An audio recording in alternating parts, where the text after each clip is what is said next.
escolheram rasgar a Constituição Federal. Apropriam-se do poder por meio de um golpe de Estado. Mas jamais conseguirão deter a chegada da primavera. Para a população trabalhadora, para as mulheres negras, para a juventude moradora da periferia. Stamattina mi sono alzato, oh bella ciao, bella ciao, bella ciao, ciao, ciao. Stamattina mi sono alzato e ho trovato l'invaso. Olá a todos e todas, você está no podcast do mandato da vereadora Guida Calisto. Eu sou o Silas e esse podcast vai ter a periodicidade semanal. É isso, vem com a gente.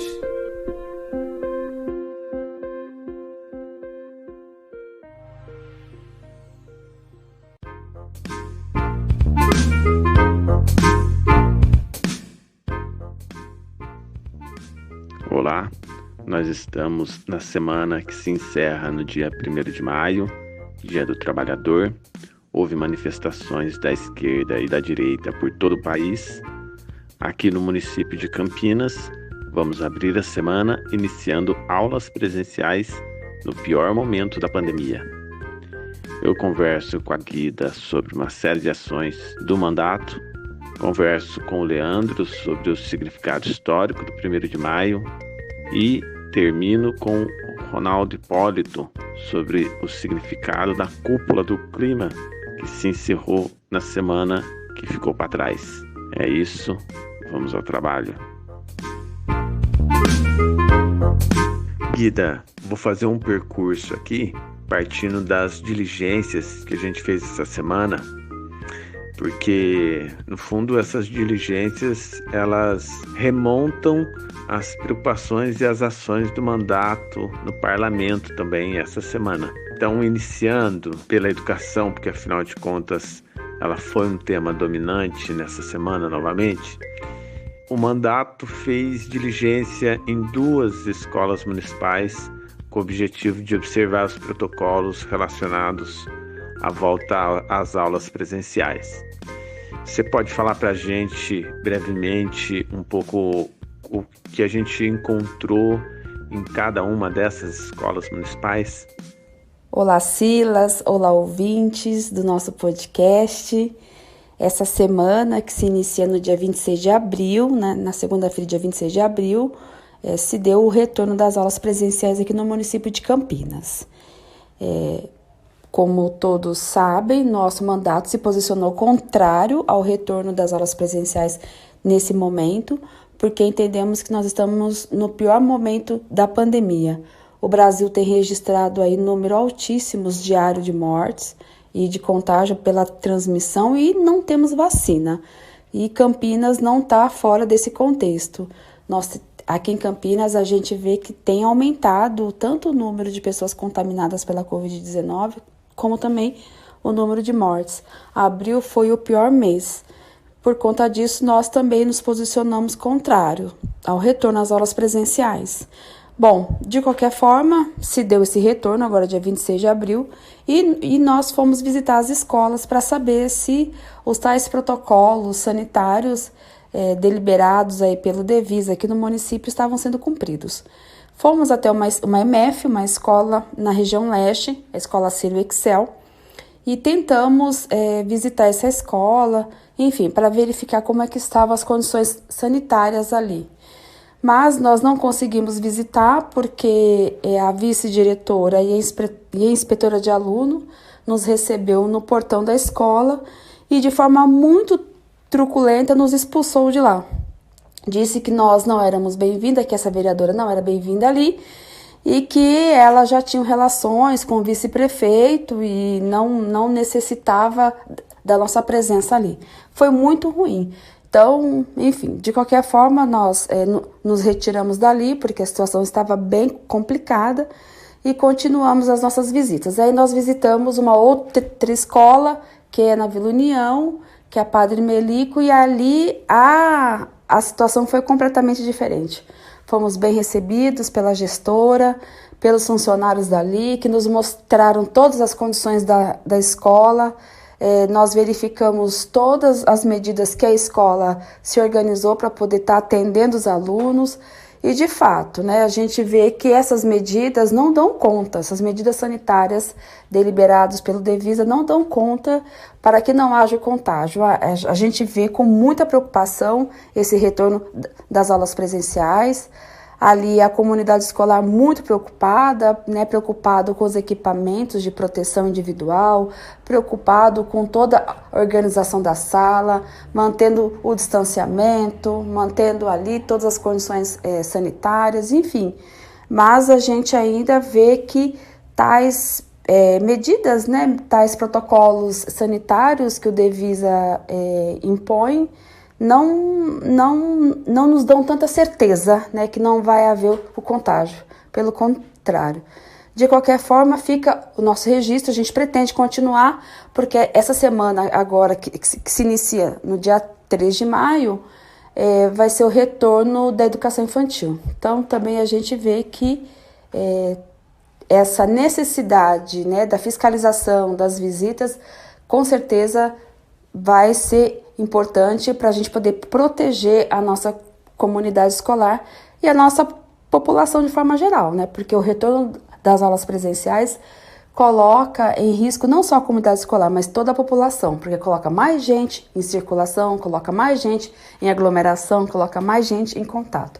E nós sabemos que a Covid-19, a contaminação, a disseminação dessa doença se dá a partir, né, dessa movimentação, né, tanto da circulação de pessoas e aglomeração.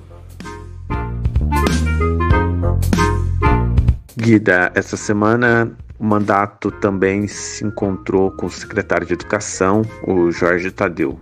Qual foi a pauta dessa reunião? Conta pra gente se houve algum encaminhamento a partir daí. Bom, diante das visitas que a gente fez, né, a várias unidades, e também nós recebemos vários questionamentos dos profissionais da educação, porque tem dúvidas, né? E questões que a Secretaria Municipal de Educação ainda não respondeu. Então, por conta disso, nós fomos até a Secretaria lá de Educação, solicitamos uma reunião com o secretário e ele nos atendeu. Lá nós levamos uma pauta extensa, uma pauta com vários pontos, né, vários itens aí de questionamentos, né? Nós questionamos lá sobre a questão dos profissionais com comorbidades que irão atuar em aulas presenciais, questionamos sobre os protocolos da educação infantil e do ensino fundamental, discutimos sobre o ensino híbrido, falamos também sobre os alunos que utilizam o transporte escolar, quem que vai aferir ali a temperatura desses alunos, porque quando esses alunos chegam na escola, eles têm que ficar até o final do período ali de aula. Então, se esse aluno apresentar febre, enfim, como é que vai ficar essa situação? E também nós aproveitamos para debater um pouco sobre a carreira dos professores adjuntos e das monitoras e agentes de educação infantil. O secretário respondeu, né, ali todas as questões, mas eu gostaria de falar sobre uma.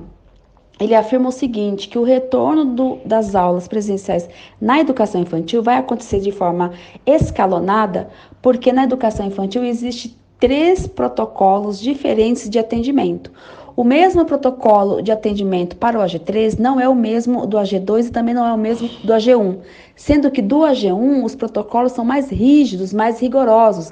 Então é de extrema importância que o profissional que vai atender no AG1, as professoras, as monitoras, os agentes, enfim, tenham treinamento desses protocolos, exijam esse treinamento, né? Porque até ali toda a paramentação no agrupamento 1, até na hora que você for descartar o avental, enfim, que você for retirar os equipamentos de proteção, você corre risco de contaminação. Então, é muito importante esse treinamento. E também dizer que nós acabamos aí também conseguindo uma agenda com o secretário para o dia 11 de maio, que é uma reunião para discutir a carreira das monitoras e agentes de educação infantil. Então, eu entendo que essa visita, essa reunião foi boa do ponto de vista da gente esclarecer bastante questões, bastante dúvidas, mas também da gente continuar aí a nossa fiscalização nesse retorno das aulas presenciais. que eu volto a dizer, eu entendo que não deveria acontecer porque nós estamos no pior momento da pandemia. É isso. Guida, outra coisa que chama atenção também é que o mandato fez uma série de visitas, que a gente chama de diligência, em alguns equipamentos públicos da Vila União, né? Foram 3 e também mapeamos outros espaços de relevância para serem visitados. Conta para os nossos ouvintes quais foram os objetivos do mandato ao se centrar uma série de visitas para essa região específica que é a Vila União. Silas, essa semana iniciamos as primeiras de outras visitas que faremos na Vila União. Bom, para quem não sabe, a Vila União é um bairro, é um dos maiores conjuntos habitacionais da América Latina. Lá nós visitamos a MF Padre Melico, o Ecoponto e o Centro de Vacinação. Bom, apesar da Vila União ser um bairro com uma infraestrutura melhor que muitos outros bairros da nossa cidade, a Vila União também está afetada por uma política de esvaziamento de serviços públicos, pois faltam profissionais de saúde, segurança, gestão do lixo, tem uma destruição ali da mata ciliar, ali do córrego, ali no entorno, falta manutenção nas praças e nas quadras de esporte que tem lá no bairro. Lá é um bairro que tem bastante áreas, né, de esporte, quadras, enfim, e também faltam projetos que potencializem ali um dos principais equipamentos de cultura e lazer, que é o Parque Luciano do Vale e o Centro de Referência da Juventude, CRJ. Bom, a Vila União tem em torno de 5.261 moradias, mas tem a previsão de mais construções ali de unidades habitacionais. Isso, Silas, com certeza vai impactar em muito o bairro, principalmente nesse processo aí de esvaziamento de serviços públicos. Vai demandar mais serviços públicos, vai ter que ter mais centros de saúde, né, oferta de educação, saúde, enfim. E também toda essa ampliação ali, né, das unidades habitacionais está acontecendo sem nenhum diálogo com a população moradora do bairro. Nós não podemos esquecer que esse ano é o ano aí que teremos a discussão do PPA e do orçamento do município. E aí nós vamos querer saber se a prefeitura vai incluir essa demanda no seu planejamento, no seu orçamento. Então fica aí essa nossa cobrança, né, essa nossa fiscalização e cobrança, e com certeza o nosso mandato vai apresentar projetos para que pautem aí essa demanda da Vila União. Maravilha, a gente se despede então da nossa querida vereadora Guida e vamos lá conversar com o Leandro sobre a maneira como o mandato repercutiu o 1º de maio.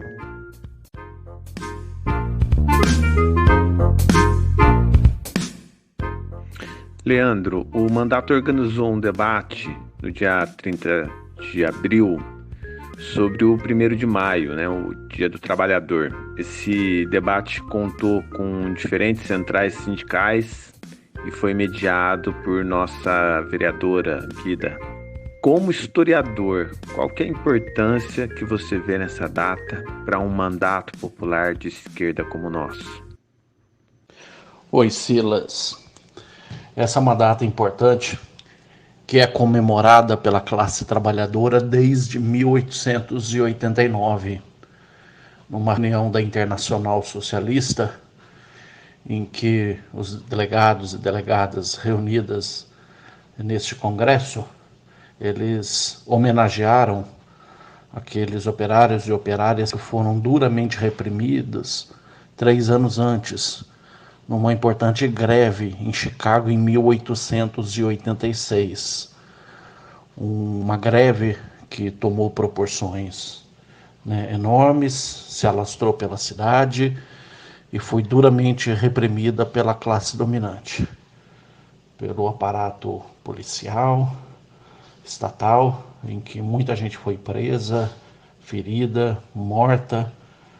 E em homenagem a esses trabalhadores, os delegados desse congresso então resolveram, já que havia acontecido no dia 1º de maio, transformar o 1º de maio num dia de luta, num dia de rememoração, né, daqueles operários de Chicago e também da luta dos trabalhadores por melhores condições de vida e pela transformação social.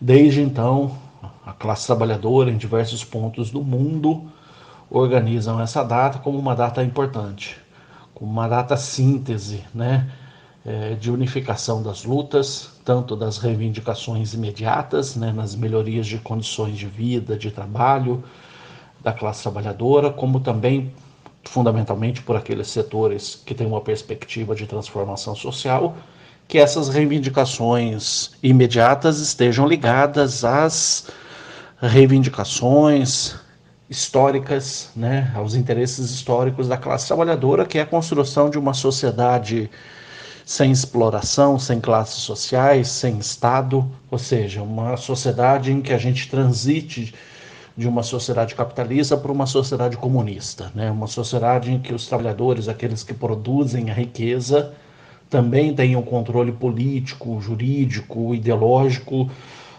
da própria sociedade. Esse é um processo evidentemente histórico, como eu disse. O que é fundamental é fazer a relação entre a defesa dos interesses imediatos e os interesses históricos da classe trabalhadora. Então, o nosso mandato, sem dúvida nenhuma, esteve junto das manifestações no 1º de maio e seguiremos em defesa da classe trabalhadora. Nosso mandato, ele evidentemente é um mandato um mandato de defesa dos interesses da classe trabalhadora nas suas mais diversas especificidades. Beleza? Um abraço, meu caro, e vamos à luta. E a gente encerra esse episódio conversando com Ronaldo Hipólito, integrante do GT de Meio Ambiente de nosso Conselho Político, sobre o significado da Cúpula do Clima ocorrido a semana passada.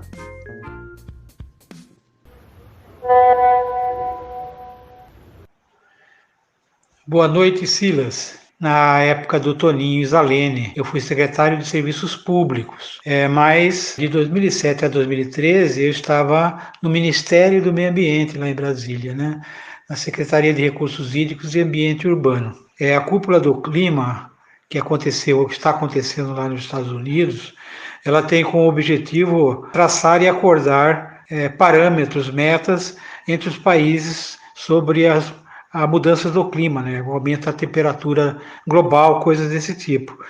E tentar retomar aos acordos das metas que foram feitos na COP15. E os parâmetros que tende-se a fazer, a melhorar, é a diminuição de emissões de gases de efeito estufa, que passa, entre outras alternativas, por tornar as matrizes energéticas mais limpas, sair mais do petróleo e mais para coisa mais limpa, tipo matriz energética hidrelétrica, eólica, coisas desse tipo, e diminuição também de desmatamento também. A meta que está se discutindo é a diminuição de pelo menos 50% das emissões dos gases de efeito estufa, causado por esses materiais, E esse encontro lá dos Estados Unidos é uma preparatória também para a Conferência das Nações Unidas sobre a Mudança do Clima, que é a COP26, que está agendada para novembro desse ano, 2021, 5 anos depois da última do Acordo de Paris. Como essa discussão nos afeta, ela afeta o mundo todo, pois com o aumento da temperatura global, o clima muda radicalmente, aumentando eventos como estiagem, seca, ciclones, furacões, trombas d'água, coisas desse tipo, que afeta toda a população, diretamente e indiretamente, com os reflexos que isso tem na agricultura. É basicamente em torno disso que se resume a discussão que está sendo feita lá. Tentativa de alguns países para se alinhar, para chegar alinhado no fim do ano, na COP26, com uma meta meio pré-estabelecida por esses países que estão participando hoje desse evento. Ok?